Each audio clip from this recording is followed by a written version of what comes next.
আসসালামু আলাইকুম। আজকে আমি যে টপিকটা নিয়ে কথা বলবো সেটা হচ্ছে লেখাপড়ায় কনসিস্টেন্সিটা বজায় কনসিস্টেন্সিটা বজায় রাখাটা কতটা গুরুত্বপূর্ণ। আসলে কনসিস্টেন্সিটা খুবই গুরুত্বপূর্ণ।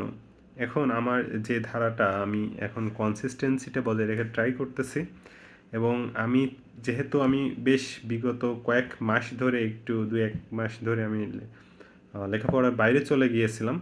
সেহেতু আমি চাচ্ছি যে আমার লেখাপড়া ব্যাক করতে গেলে আমি হুট করে প্রতিদিন ৮-১০ ঘন্টা করে পড়তে পারবো না।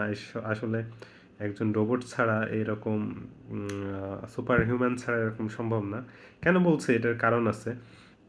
আমি এখন যদি আমার লেখাপড়ায় ব্যাক করতে হয় আমার রেগুলার ২ থেকে ৩ ঘন্টা করে পড়তে হবে। অনলি ২ থেকে ৩ ঘন্টা করে রেগুলার পড়তে হবে। তারপরে যখন আমি আবার পড়ালেখায় ব্যাক করব, আস্তে, আস্তে ৩ ঘন্টা করে পড়তে পারবো, তখন ১ ঘন্টা করে বাড়াবো। এরকম করতে, করতে আমার আসলে আমি মনে করি যে আমার আসলে পরে যে সুবিধা হবে। কিন্তু যদি আমি এখন ৮ ঘন্টা, ৯ ঘন্টা, ১০ ঘন্টা করে পড়ার ট্রাই করি তাহলে কিন্তু আমি পড়তে পারবো না।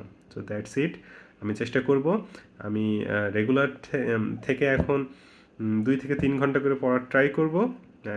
সো আমার টার্গেট হচ্ছে এখন ২ থেকে ৩ ঘন্টা করে পড়ার। সো আল্লাহ হাফেজ।